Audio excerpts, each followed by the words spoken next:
What's up everybody, this is Danny, and I'm very excited today to be unboxing the Oppo Find 7. This is not the 7A, but the Oppo Find 7 with the Quad HD display, dubbed as the premium model. I finally got my hands on it, so let's go ahead and rip open this pull tab and open this box.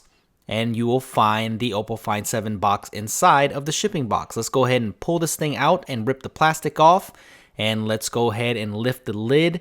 And there is the Oppo Find 7 right there. Now there is a pull tab here, and when you take the device out, the first thing you're going to notice is the brand new back color. This is the Astro Black color, and it looks a little bit like carbon fiber, and it looks fantastic.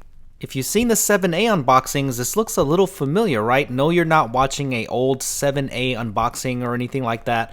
So hold up, let's just stop right here, and let's take this thing outside and get into a more comfortable environment.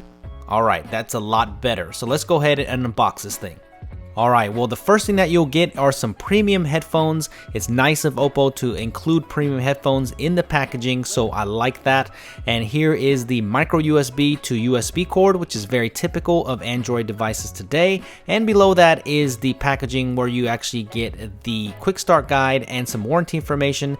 And your 3000 milliamp battery also comes in this, but I unboxed this prior to, don't tell anybody. And here is that rapid charging brick that I love so much called VOOC Charging, and it actually charges your phone from 0 to 75% in 30 minutes due to this high amperage charger. And I love this. I wish this would be on every other phone, and you will love this rapid charging from Oppo. There is a better look at that new Astro Black color. It is smooth in finish, but it does look like carbon fiber. I like it a lot, and that back panel is removable. And there is that 3000 milliamp battery. It's up from the 2800 milliamp battery from the Oppo Find 7A. There is the micro SIM card slot, and there is the micro SD card slot as well that can go up to 128 gigabytes of external storage. And the dual stereo speakers are on the bottom. And you also have that 13 megapixel camera up top. And there is the branding for that VOOC Charging that I was telling you about, that rapid charging for the battery. Here is that new Astro Black color in comparison to the white and the midnight color, which is on the right hand side. The Find 7A, if you're interested, which is $100 less at $499 compared to the Find 7, which is $599. It also comes in Astro Black, so there is a nice comparison of all three colors that are available right now. I do have to say that the Astro Black is my favorite color so far next to the white, because it looks like carbon fiber, but it's very smooth and it's not too slippery. I just love that material. Everything else though looks exactly like the 7A. On the bottom you get the micro USB port and the primary microphone, and then on the right side you get the volume rocker switch. And then if you turn it over to the left side, there is the power button. And then when you flip it to the top, you will find the 3.5mm headphone jack. On the back, you will find that dual LED flash and that same great 13 megapixel camera, which we'll go over a little bit later. And up top of the display, you will find the 5 megapixel front-facing camera, the earpiece, and of course, your appropriate sensors. Moving to the bottom of the display, you'll find one of my favorite features carried over from the 7A, which is that beautiful LED notification strip, that blue glowing bar on the bottom. It looks awesome in person. And above that, you'll find the 3 capacitive buttons, the menu, home, and back keys. The real star of the show is this brand new 5.5-inch Quad HD display with a whopping resolution of 1440 by 2560 that gives an effective 538 pixels per inch. If you didn't know, the Find 7A had a 1080p display, so this is a pretty big jump here. Now, if you look at them side by side, you probably couldn't tell the difference right off the bat, but I wanted to give you a close-up of this new Quad HD display. Look at how crisp everything is. The colors are actually very nice on the Find 7, and it is an incredible panel.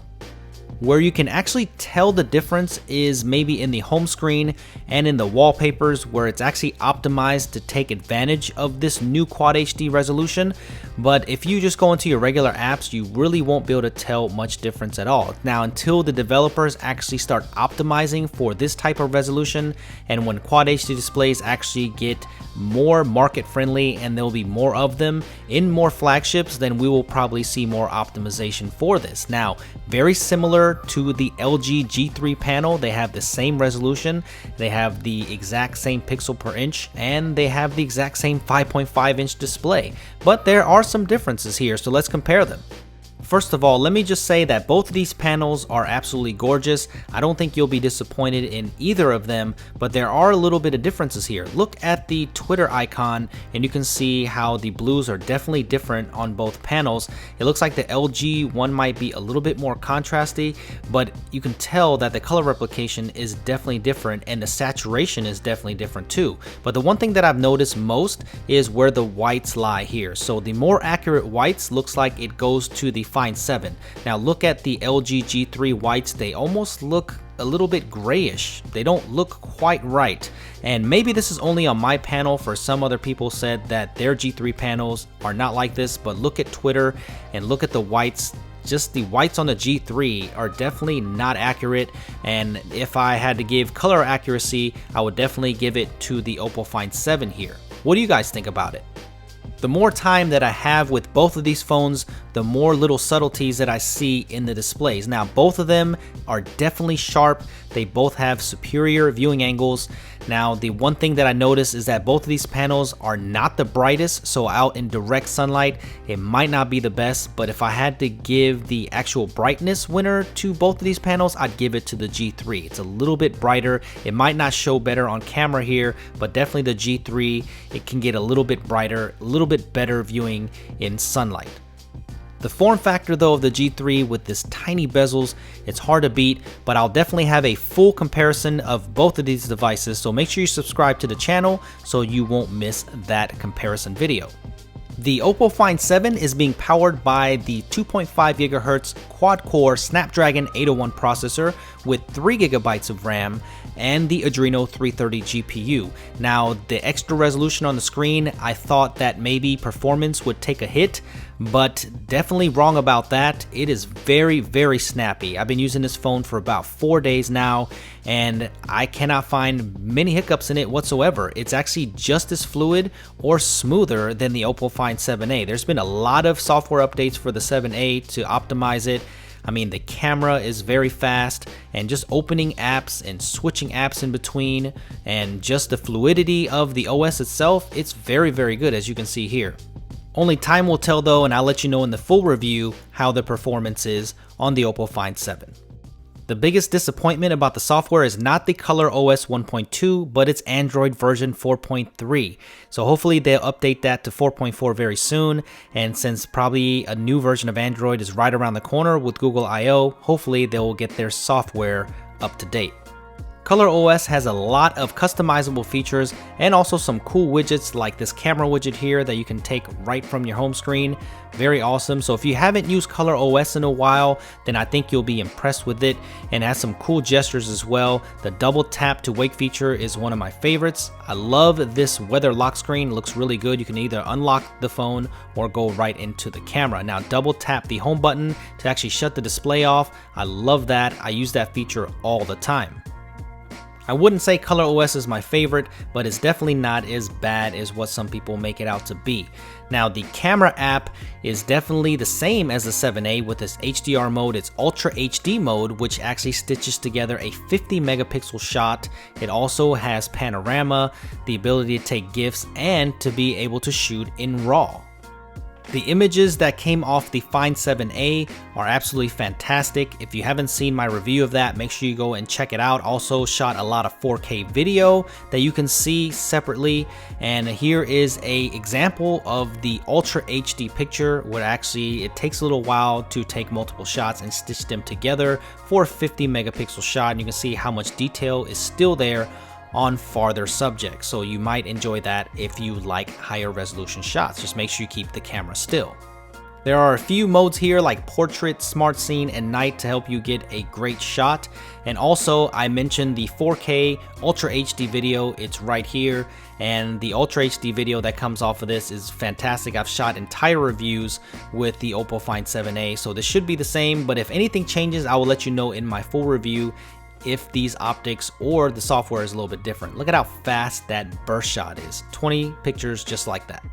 In terms of network connectivity, it does have LTE connectivity for AT&T and T-Mobile both. There are global and US versions, so make sure you buy the right one on OppoStyle.com. So these are available for pre-order at the time of the making of this video.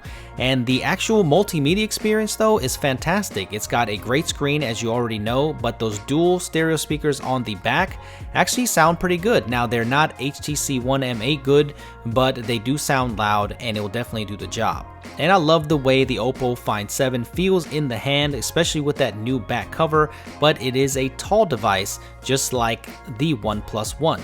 So if you have small hands, then definitely this will be a two-hander for you. For most people, it will be a two-handed device.